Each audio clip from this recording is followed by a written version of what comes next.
Hey guys, and welcome to another edition of the Best of Three podcast. On today's episode, Torrey and I are joined by Bobby Reynolds as we discuss some of the changes in the men's game that are playing out in the opening rounds of the Australian Open. Bobby is the head coach of the Auburn University men's team. He also played on the ATP Tour and reached a career high of 61. Without further delay, enjoy the show.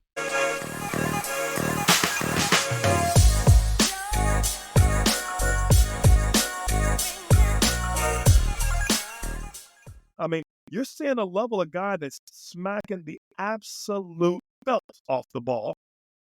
And these kids are young. I'm like, whoo. I was telling Alvin before it started, I'm like, the men's tour, we better have that top level we think. But I said, dude, this is deep. I mean, you've got some players that are new and that they're not taking stuff off nobody. I mean, just you being a seed might be a target on your back right now. And it's not just like, I think Tsitsipas's interview, his post-match interview, was the one that kind of like got everyone's attention. But if you start to kind of, read through it, like it's the same thing. Zverev is saying the same thing. Yeah. And Casper Ruud, who got bounced, second round. Yeah, he said the exact same thing. It's like, the game has changed. And I was talking about this before we got rolling. Like, these guys aren't old, right? These guys are all between the ages of 25 and 29. Saying that, in the last 5 years that the game that they have been at the top of has changed. And you're starting to see Alcaraz won his first slam in 21, right? It's 25 now. So there are plenty of players who are 18, 19 years old right now who literally were in juniors watching this guy on TV and saying, oh, that's how I'm going to play. And, there's been some statistical analysis about what the actual difference is. I think there's this company called Tennis Biz, and they're talking about steal score. Bobby, I'm not sure if you're familiar with steal score, but it's like how often does a player win a point when they're on defense? So, traditionally we've always been taught, right, go from defense to neutral to offense, and the two guys who are heads and tails above everyone else on winning points from defensive positions, Sinner, Alcaraz, and it's not even close. So now you see all these young guys, 19 years old, 20 years old, they're all hitting the piss out of the ball. They're doing it from outside the doubles alleys. They're doing it on forehand and backhand wings. They're strong, right? And I think the underpinning, I'm guessing, is probably they all have fantastic footwork, and strength and conditioning program is it's starting earlier and earlier. It's kind of crazy how it happened that fast. We're talking the game was different 3 years ago than it is today. And, that's kind of a long-winded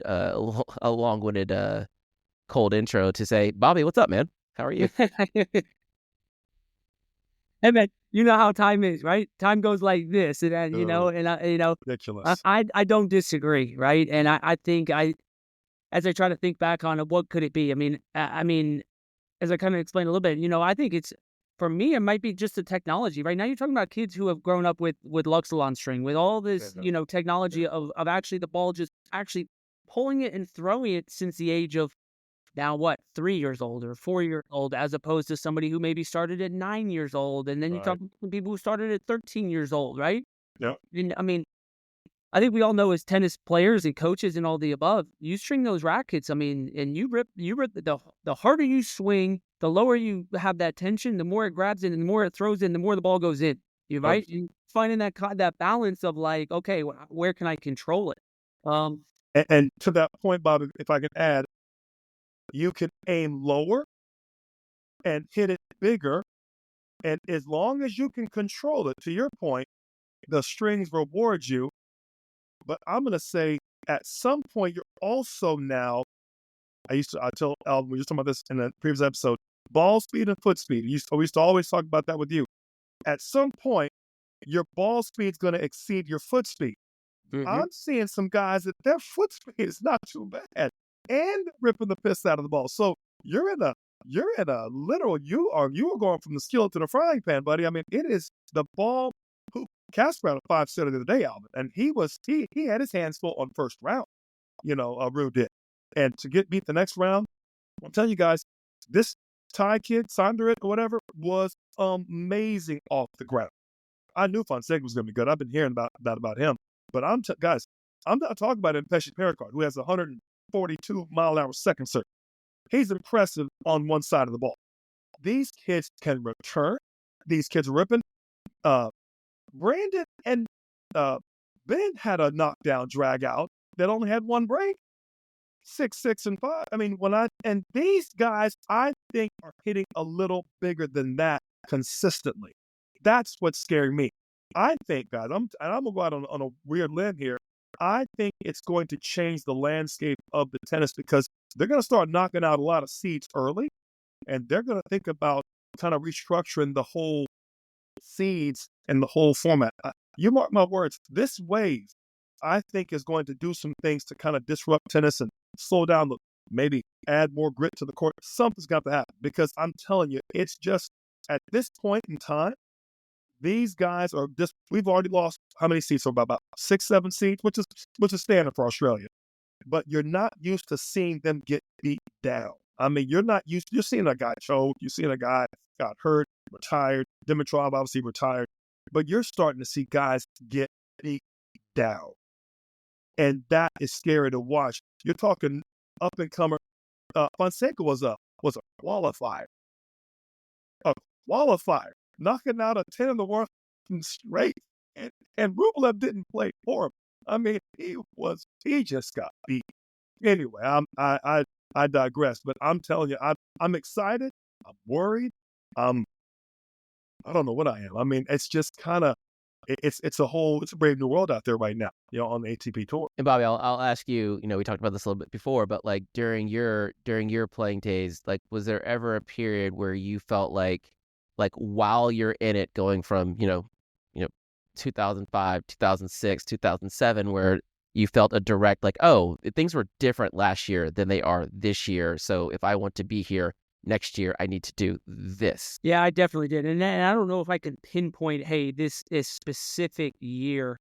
But I definitely think going from college, working your way, through the challengers up to the tour level and being at that for a while, I would say probably right around the 2010 area in my career, I realized, like, you have to have some type of weapon, right, in order to really be one of those consistent top 50 players, where you're not dropping down. And for me, and this is all honesty, I felt like I was like a 125 to about 75, 60 in the world player. That was kind of my threshold, right? If I really wanted to be, that next echelon players, right below probably, I would say the top 20 guys, my next group would be, 60, 65 to like 20, 25.